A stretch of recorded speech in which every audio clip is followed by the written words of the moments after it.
I've talked to Tara. She's going to be joining us. Oh, good. And I think Donna is as well.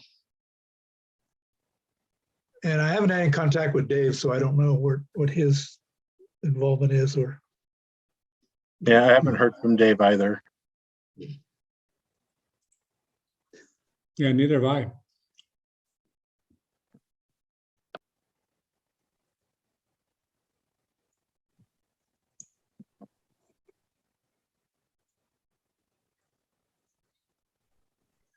All right. Oh, hang on a minute. We've got a bunch of people in the waiting room. A little All slack right. here.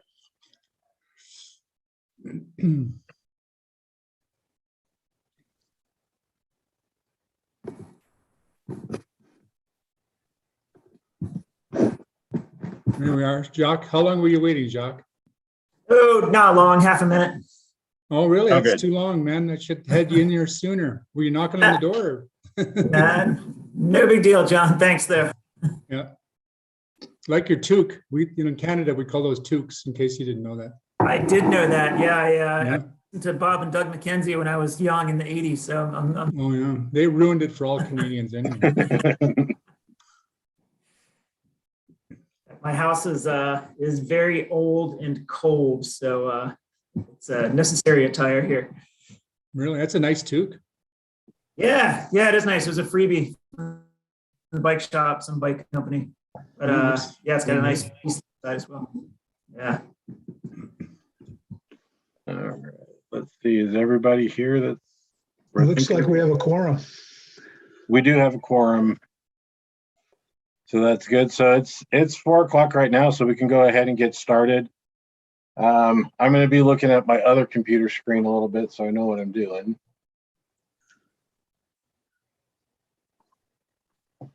Just so you guys know, I just sent out an email with all of the board applications that we're going to be discussing here in a minute. So if you check your email, you should have those if you didn't have them already. So call order. The first thing is the approval of the minutes. Donna sent those out earlier this week. Does anybody have any thing that needs amended on the minutes, or are we good? If we're good, we'll need a motion to approve those minutes. I move that we approve the minutes of the meeting. All right, Don approves. Do we have a second?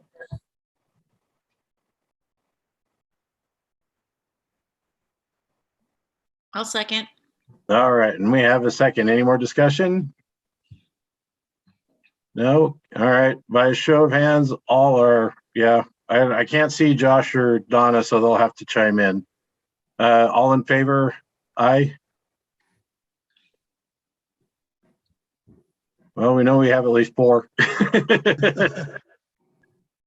Can you hear us, Josh? How about you, Donna? Can you hear us? Donna's muted. They need to unmute their mics. I think Josh is unmuted, I think. Josh isn't even connected, I don't think. Well, it doesn't look like he is. Oh. I asked him to start his video. And Donna, maybe it's not working. He's at home. He's been under the weather, so. It's unfortunate. We have a lot of employees that are out too. Hey, there's Donna. I can see her, but I can't hear her.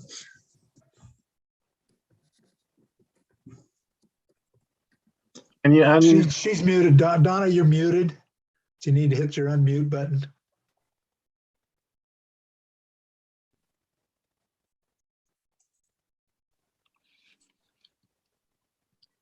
well, while she looks for her mute button, we'll just go ahead and say that the approval of the minutes passes. And we'll get that sorted out. The second thing on the agenda was citizens to be heard. It looks like there's nobody on but us. So we'll go ahead and move to the action items, and that's the 3 board vacancies that are currently here. There's my position, Josh's position, which he was finishing out the term, an old term from last time, and he had to re-up. And there was some weird things going on with Don Montoya's, and I think I got everything sorted out with the county. And Don, if we get yours backed up today, what you'll be doing is finishing out a term for Resford's old term before he resigned. The county never got information that he resigned, and we never heard anything from Doug Ecker after that first meeting that he was able to attend. So both of those positions are quote unquote vacant. Don's going to be filling one of those, and then we will have one more vacant position again after that. That'll be official. According to our bylaws, we have the option to interview the applicants. Because everybody has been interviewed in the past, we can probably waive that if we want to. It is up to what you guys want to do, but what I'm going to do is we'll just go through each applicant one at a time. If you have any questions for them, you can ask them, and then we will take a vote on recommending them as board members on the to the county commission here at the next meeting in February. So I'll go ahead and start with myself. If you guys have any questions, fire away. Jody, before we do that, could we clarify Trish's and my voting status? I'm sorry, I should know this. I'm on so many boards and commissions. I get it mixed up sometimes. It is my understanding that you are non-voting members, but I know that's true with the airport board, but I think that's what our bylaws say too. I thought that was the case with this board, but I wasn't positive. Thanks. Yeah, I think your positions are kind of advisory and reconnaissance to make sure we're not screwing you guys over. Thank you. Does anybody have any questions on my application? All right. I will be abstaining from this particular vote, but we would need a motion to move that forward.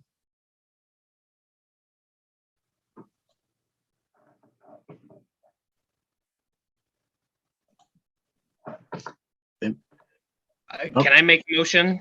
Yes, you can. All right, I wasn't sure if I could. I make a motion that we approve your application for another, what was the term on that? I think they're 4 years. 4-year term for the Historical Preservation Commission. All right, we have a motion to approve my application. Do we have a second? I'll second. Tara seconds. All right, any further discussion?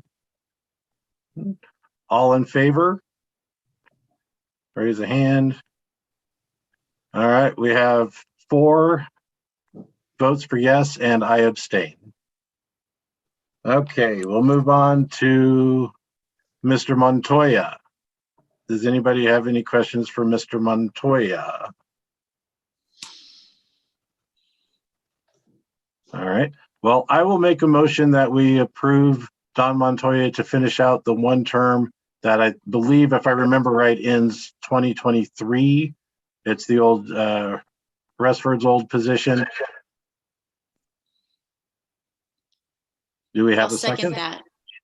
Tara seconds. Any further discussion? No? Would I then have to reapply next year, 2023? Yeah, Okay. but I mean, your application should probably just resubmit it when it comes out. That's what I do. That's what I tried to do. Yeah, and I'm not sure exactly what happened. I think, Don, with your particular case, I'm not sure what exactly happened, but it might have been at the time when people at the county were moving around and it might have gotten lost somewhere. And I think that actually happened with Resford's resignation letter, that they never got it, or never got to where it needed to be. So he was still on the roster. Yep. Anyway, if there's no further discussion, all in favor of maintaining Don Montoya's position, say aye, raise your hand. All right, we have 4 yeas, and I'm assuming, Don, you abstain? Abstain. All right, that passes. And finally, we have Josh's, who just went through this at the last meeting, or was it the meeting before? Seems like it was only yesterday. Does anybody have any questions for Josh? All right. I will also make a motion that we accept Josh Green's application to be a member on the Historic Preservation Board for another 4 years. Do we have a second? Tara seconds. Any further discussion? No? All in favor? Aye. No?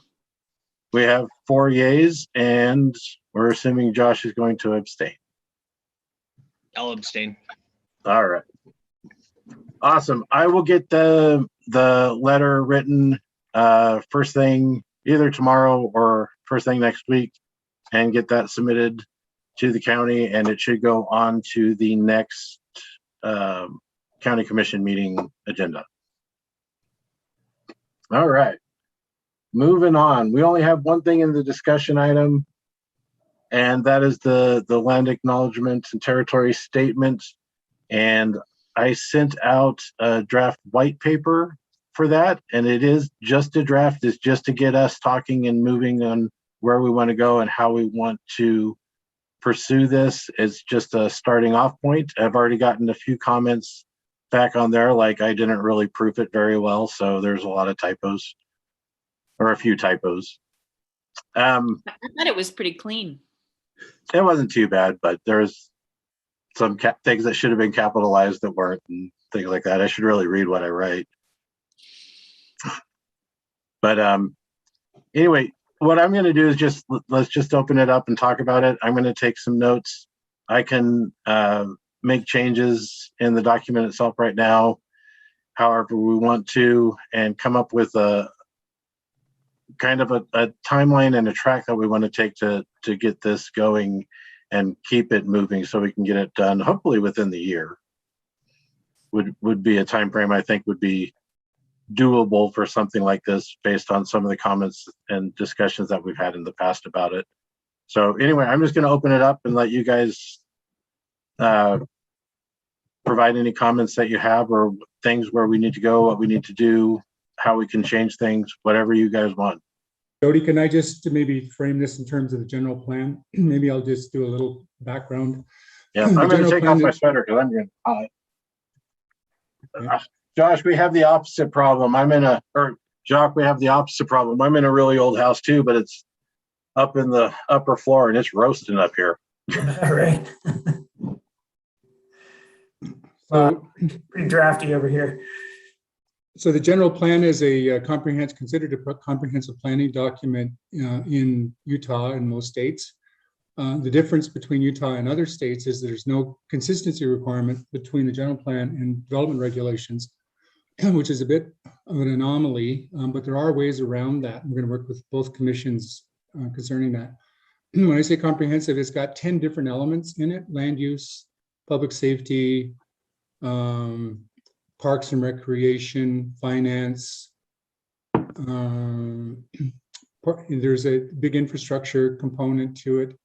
There's a public engagement component, and in that public engagement component, and environmental, social, and economic, is the indigenous references, tribes references, whatever. I mean, those references are there. We've vetted this somewhat through the Planning Commission and the County Commission, the whole document, that is, it's 150 pages with maps, and it's out for public comment right now. I sent you a clip of this section, which still needs work. So just to frame this in terms of the general plan, it's a top-down approach. We've interviewed these major stakeholders. The next step is in March, hopefully, to launch a full neighborhood planning exercise, which will be 1.5 years. And this has been supported by the County Commission, Planning Commission so far. So the reference in the Indigenous section basically is saying that we will move ahead as a community and as a commission, Planning Commission and a County Commission, to adopt a land acknowledgement statement that is acceptable within the county, and there will be consultation requirements or provisions there. It's not, in some ways, the general plan is not a mandatory document. It's very permissive, so the language is very soft, and it's meant to be more of a wish list. And that way you can get a lot done doing that. So I call it a dream in some ways. So I've framed a little bit of that there, and I wouldn't mind over the time, Jody, getting comments from this group about that. You would be one of many, of course, but an important part of not only the historical section, but also this part we're talking about. So I thought I'd just introduce that framework for you. Awesome, thank you.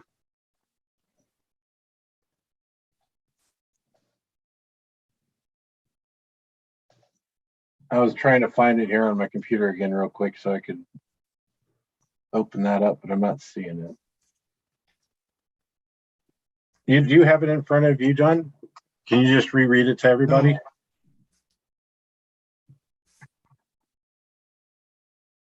Yes, I can go get it. Just give me a minute here. All right, thanks. Sorry. No problem. Didn't mean to put you on the spot. No. One of the things, Jody, is to look at the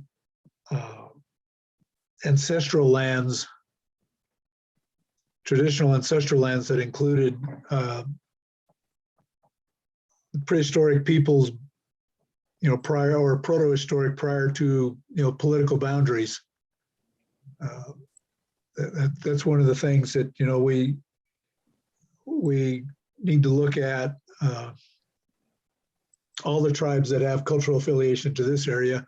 I know that the federal agencies have done exhaustive consultation where, they've got consultation with tribes that are not within the political boundaries of the state or Grand County or any other political boundary, whether it be, BLM or Park Service as well.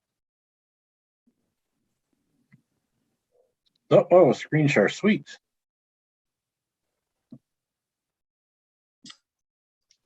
This is under, I believe it might be misplaced a little bit. It's under the environmental section. It needs to be, it's in a couple of places. It's in the public engagement section and decision-making. We're working on a public engagement master plan as well in-house. And it's in the environmental section. I know this is part of it. So it's kind of embedded there. It definitely needs work. It's still a draft document. But I've got a policy proposed, and this is all open for dialogue and debate. And the goal would be to put this together within an action plan. Section 15 of the general plan is implementation. And the goal is to actually move forward with an action plan that the county commission, planning commission, and the public can consider worthwhile as far as priorities are concerned. So anyway, that's at least it's there, and there are some references, and it needs to be supported more rigorously by prescriptive requirements.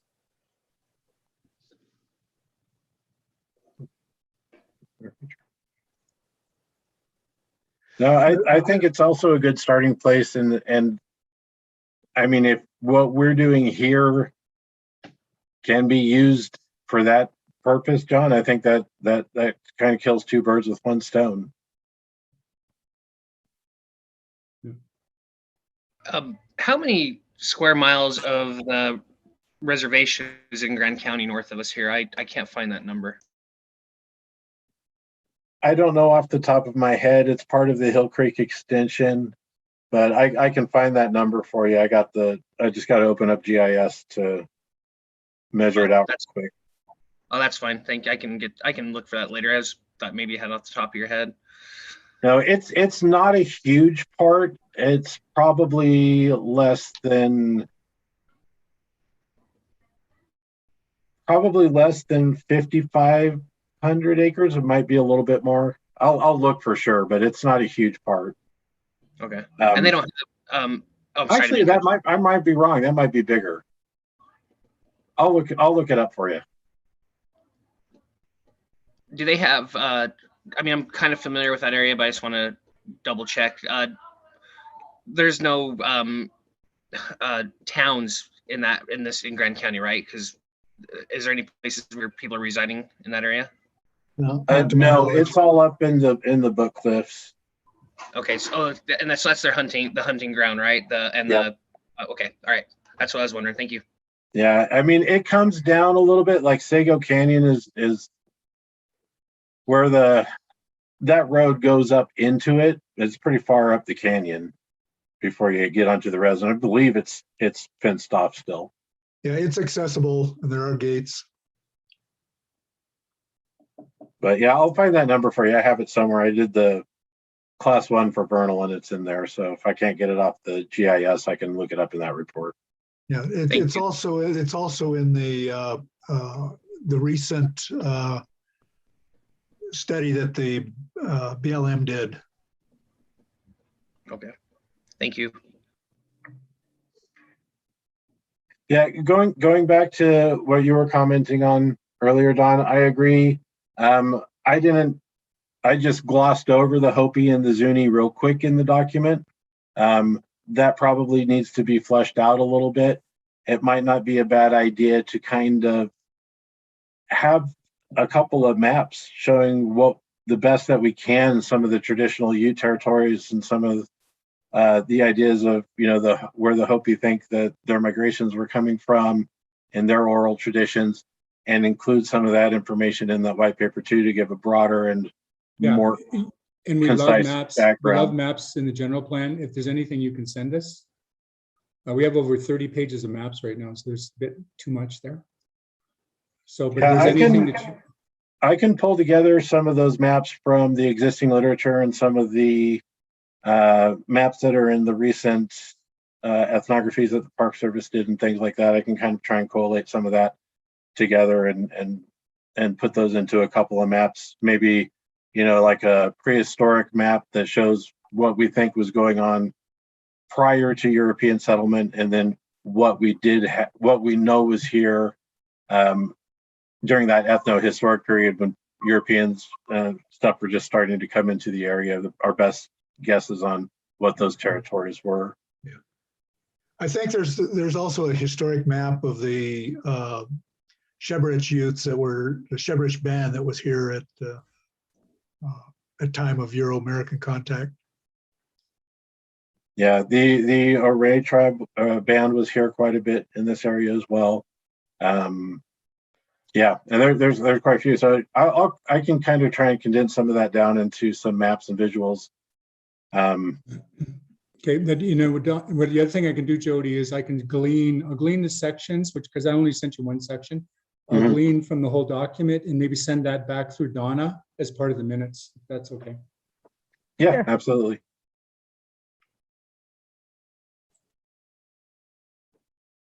Don, you'd also mentioned in an email about the consultation, and we were talking about that a little bit earlier. Do you want to expand on your ideas and thoughts there? Yeah, the thing I was looking at, and this was some feedback that I got from Betsy Chapus, who's the Cultural Preservation Officer for Uinta-Uray Reservation. And her comment to me was that, she's getting land acknowledgement statements coming from everywhere. And particularly, she made a comment about the one I was talking to her about coming from the Utah Humanities. And her comment was, why does Utah Humanities care? They're not a land management agency. And her other comment was, all of the land acknowledgement statements have the same opening sentence as if they just did a cut and paste from each other. And she said that, she's getting them after the fact without consultation. Yeah, I think that is a problem. And Tara, in your article that's posted on the Moab Museum page, which draws references from, I think you called it, "Are we just checking boxes?" Which also draws from some other sources that are out there. A really nice, interesting online article in Outside Magazine, and another one on the sapiens.org website that kind of talk about some of those issues. And I think we need to incorporate those ideas and concerns as we do this, so we don't fall into that, same category of, are we just doing it to check a box?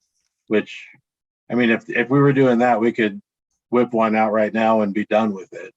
But I think we want to approach it more holistically and cooperatively and have it have some meaning, not only to us, but to the indigenous peoples and communities around here as well. And I just want to give a shout out to the Park Service when they did the ethnographic studies for arches and for canyonlands. And the one that the BLM just completed is that, you know, they did exhaustive consultation, and not that we necessarily have to do it to the extent that they did, but at least, you know, that's a good background for us to start with in terms of engagement. Are those, Don, do you know if those reports are available to the public? They are, they're publicly available. So what I'll, do you know if they're online? Are they, do we have links? I don't think they're online. I know that the Park Service has both of them. Rich Stoffel, who did the study from University of Arizona down in Tucson, he was the lead consultant on that. And then I believe Jared Lundell with the BLM was the lead on the study that the BLM did. And I think they identified 8 indigenous tribes. Yeah, and Jared's probably got a lot of good information just having to with working with the Bears Ears and the Bears Ears Coalition and everything. So what I'm going to try and do is I'm making me a note. I'm going to try and see if I can find electronic versions of those documents. And if I can, I will send them out. I might have the Park Service one. I think somebody might have sent that to me. So I'll see if I can find that one for sure. And I will see what I can do about getting those to everybody so you have those as references. Okay, and I have Rich's contact information. I can request that from him as well. Yeah, I don't know him personally, but I've read a lot of stuff that he's done down in northern Arizona and over in Nevada. It's some fantastic stuff. And Carl Connor might have some from Grand Junction as well. Okay.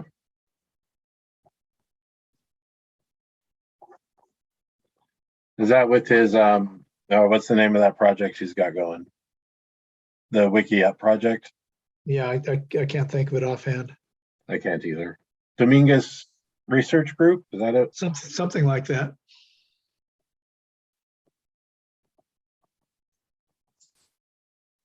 Research Group. Cool. Did anybody else have any comments or questions or anything they want to discuss about the document? The web page is as it is. And what we might want to, I got a couple of notes of things to expand on and additions to be made. But again, it's a working document that's for us to kind of get our head around what we want to do and how we want to do it. And I don't take anything personally. If you see something in there you want changed or anything like that, I just had to get something out there so we would have something to start to discuss and work through. So I get criticism all the time, so I have a pretty thick skin, so you don't feel scared of hurting my feelings or anything. Well, I appreciate you putting those others out there, you know, the examples, because that kind of, to me, reeks of what Betsy was saying. You know, that looks like, you know, it's cut and paste, let's get it out quick. With, of course, Tara's exception. I didn't write it. Yeah. It needs to be changed.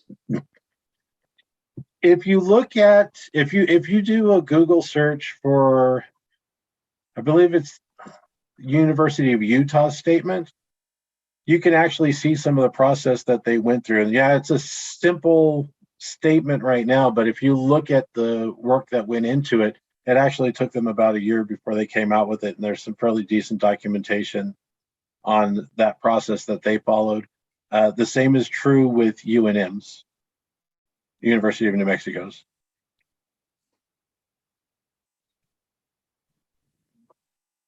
Yeah, one of the things that Betsy commented on is there's some holdback on acknowledging the trials and tribulations that she feels should be in there as well. Yeah, and oh, go ahead, sir. Or somebody else was going to say something? Okay. I totally agree with that sentiment, and I didn't go into a lot of detail in the white paper. I kept it brief, but yeah, there's a lot of things that were happening early on that can't be glossed over too much. I mean, in a simple statement, you have to find a way to phrase that, you know, a whole bunch of bad stuff happened and it wasn't good without going into all the detail. I think a lot of people vaguely know about that, but the details and how you phrase that's kind of difficult. Yeah, Betsy's comment was that that's not been acknowledged. Yeah, I think one of the reasons, and Tara, you had a comment about the quote unquote white paper. One of the purposes of the white paper is to kind of provide that roadmap for how and why we decided to do what we were doing, and give a little bit more detail and background to kind of let the public, let other people who are reviewing that statement know what went into it and what's behind it. So if we want to include a little bit more detail on those types of situations, the white paper is a perfect place to do it. We might even want to move beyond a white paper to a small, I don't know, essay almost, describing what we know about the prehistory of the area, the ethnohistoric period of the area, and the conflicts, and even some of those cases where there weren't conflicts with Native American populations in the area. That would be a place to do it. And if that's accessible, you know, when you have a statement, you can provide links and other ways to get to that information above and beyond it for those that want to see it.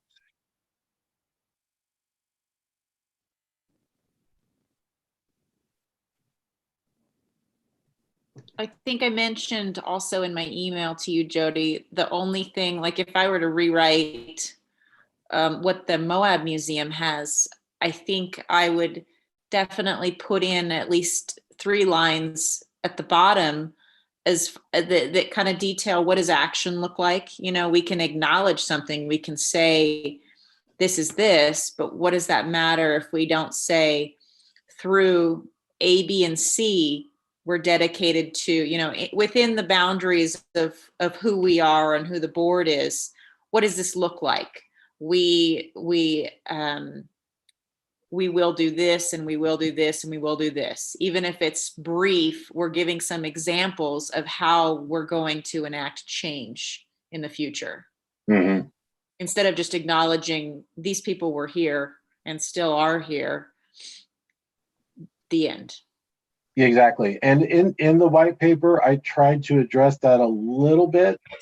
I maybe didn't come across very well, but I gave some specific instances where I think the county, let me see if I can find where I put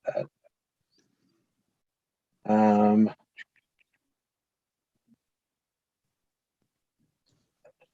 Providing indigenous perspectives and voices in the policies in general, and in particular those regarding tourism impacts, land use, land planning, and historic preservation.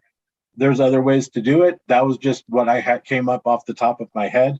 If we want to expand on that and figure out how to incorporate something more succinctly into the acknowledgement statement itself, I think that's a fantastic idea. In Yeah, fact, you've that got would it be in the the white paper. I'm looking at it where you reference your conflicts between natives and non-native peoples occurred, you know, where the government promises are broken, et cetera, et cetera. You know, you've got that in there on the white paper. So if we structure it, as you said, in an essay format. Yeah, we can definitely expand on that.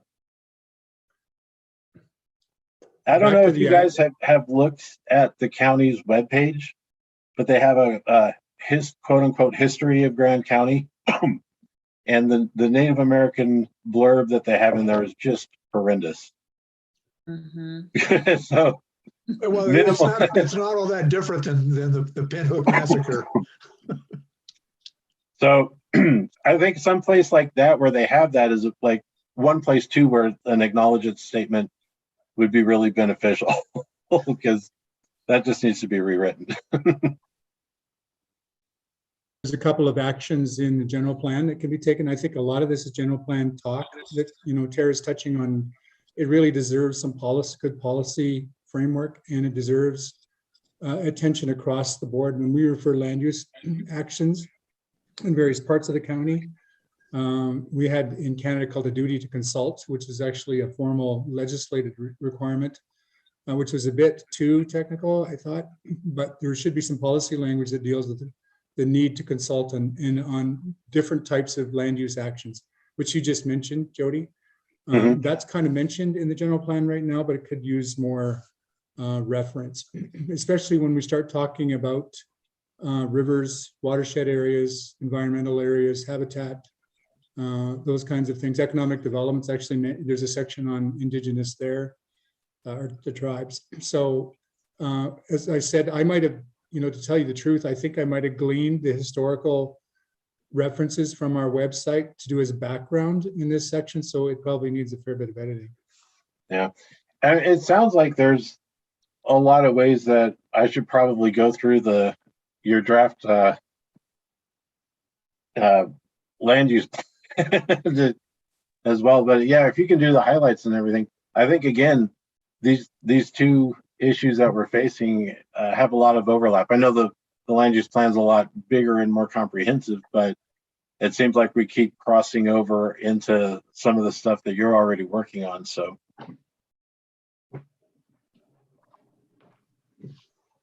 be worth looking into that in a little bit more detail there too.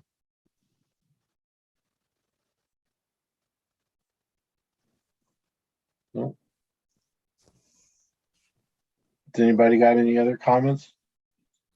Don, I have a question for you. Having spoken with folks like Betsy and probably many others, how do you think we should go about initiating, I don't want to necessarily say it's quote unquote consultation, but a dialogue with the different groups? Yeah, we need to have a conversation with the tribe. Within the tribal structures, they have cultural preservation officers, cultural preservation offices, where people are specifically tasked to consult with state and federal agencies. So if we take address it to the formally recognized authorities with regard to that, and it's difficult at first because the perception is that it's a hostile environment. It's not a hostile environment. What it is building a trust relationship, and that's the key, is to build a trust relationship. And once you have that trust relationship built, then the dialogue can open up, and their true feelings can come out. They're people just like us. There's no difference. They don't like revolving doors. They've expressed that many times, where they don't know from one meeting to the next, who's in charge. I remember going to a specific consultation meeting with Terry Knight from Mountain Ute, Alden Naranjo from Southern Ute, and Clifford Duncan, which was now deceased, with Uinta Ure. And we started the consultation meeting. It was 3 days of consultation. And the first day, Terry Knight stood up and he offered a Native American prayer and said, we pray before all our meetings. And the second day of the meeting, it was Alden Naranjo that offered the prayer at the beginning. And then on the third day, they looked over at the agencies and said, okay, BLM, it's your turn to pray. And his comment was, and not you, Montoya. And there was a long pause, and then they kind of chuckled, and Clifford Duncan took the lead and went ahead and offered the prayer.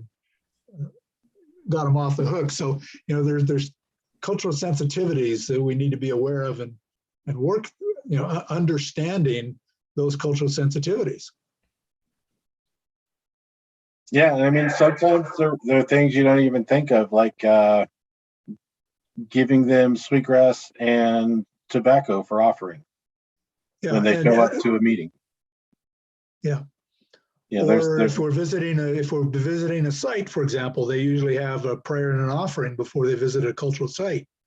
And, we need to be a little bit more culturally sensitive and be aware of those things. And they don't have a problem with us being in a learning mode, what can we learn from you? Like they'll have a real issue with us disclosing traditional cultural properties. Oh yeah, tell me about it. There was when they were building the highway out here in front of Arches, we had a Native American consultation going on with, and I don't know why UDOT did it this way, but they had the Navajos and the Utes together and Not smart. And trying to talk about a TCP that was a TCP to one group but not the other, it caused a fiasco. It was a total mess. Yeah. That was an unsuccessful consultation project. We've got a lot of resources. We just need to identify them and bring everybody into the fold. Cool.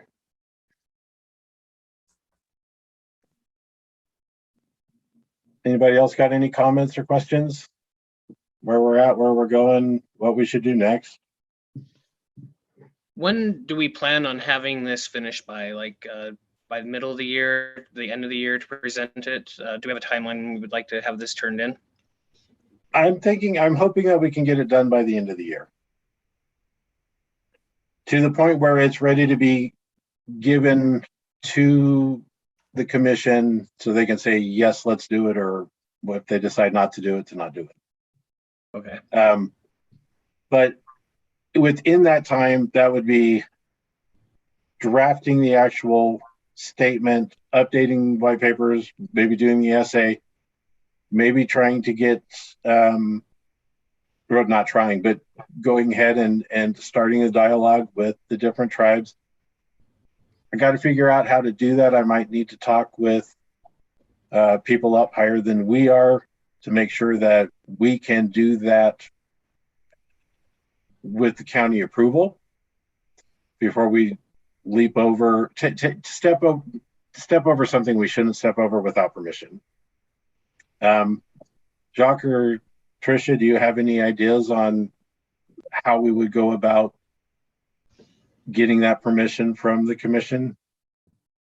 I'm not 100% sure. I could check into it. I mean, checking with Chris is always the first thing that I usually do when I have a question, because he has so much institutional knowledge. But I mean, if we don't call it, I mean, consultation, at least in historic preservation, has a very specific meaning. And that usually has to be what they call nation to nation or government to government. right. So But if we're doing a dialogue and just, talking, I don't know if that meets that same threshold, but it would still be something that we wouldn't probably necessarily want to do without the consent of the people in charge. In the consulting environment, what we have is we have staff to staff communication, and then we have government to government communication.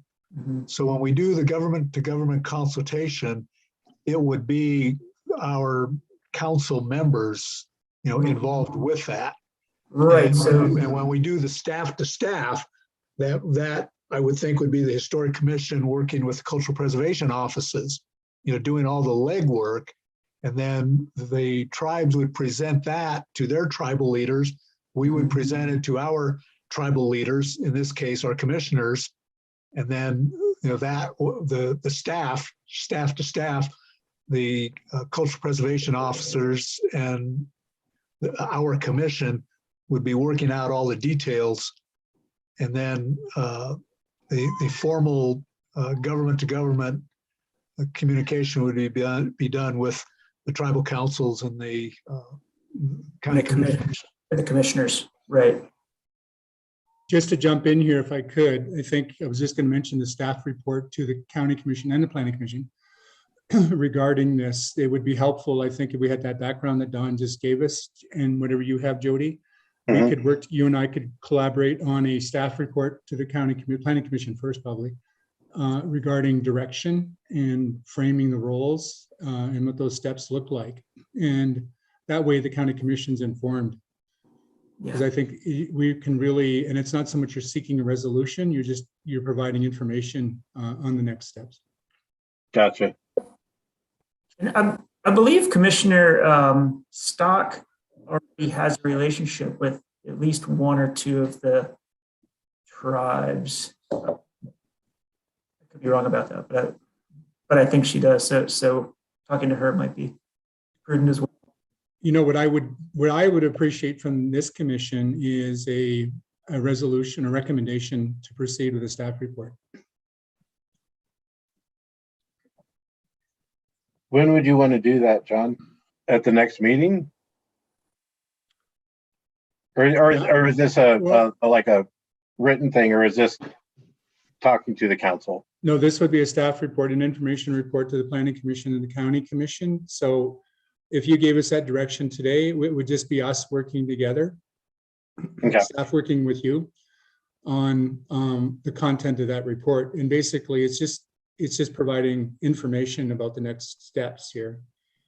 And as Dawn has just outlined, that those decision-making steps are pretty important. So I don't know what Jacques and Trish think of that, but that's what I would recommend, just providing that. That way you've got something in front of both commissions.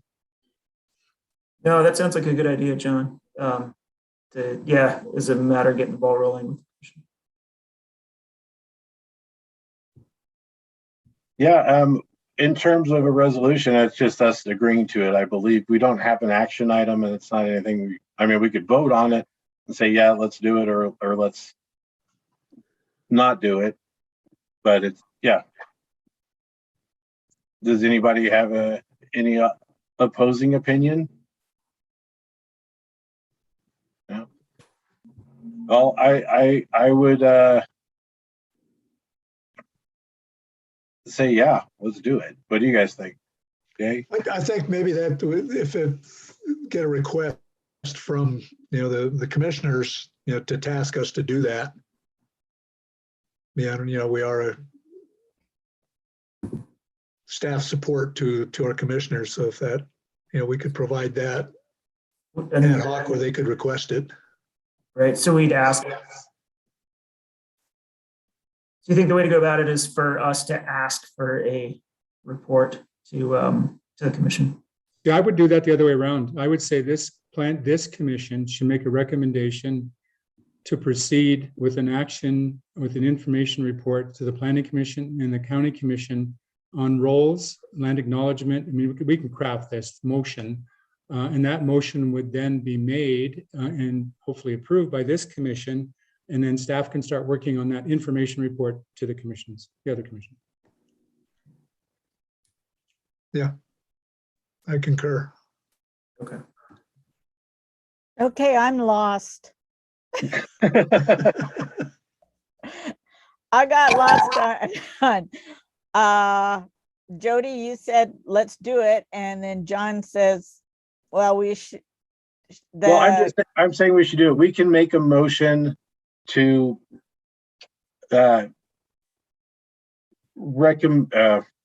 Present to the commission about what we're talking about here and the land planning commission about the land acknowledgement information that we're working on and the way we want to proceed in moving forward with it, particularly in regards to a dialogue with the Native American communities.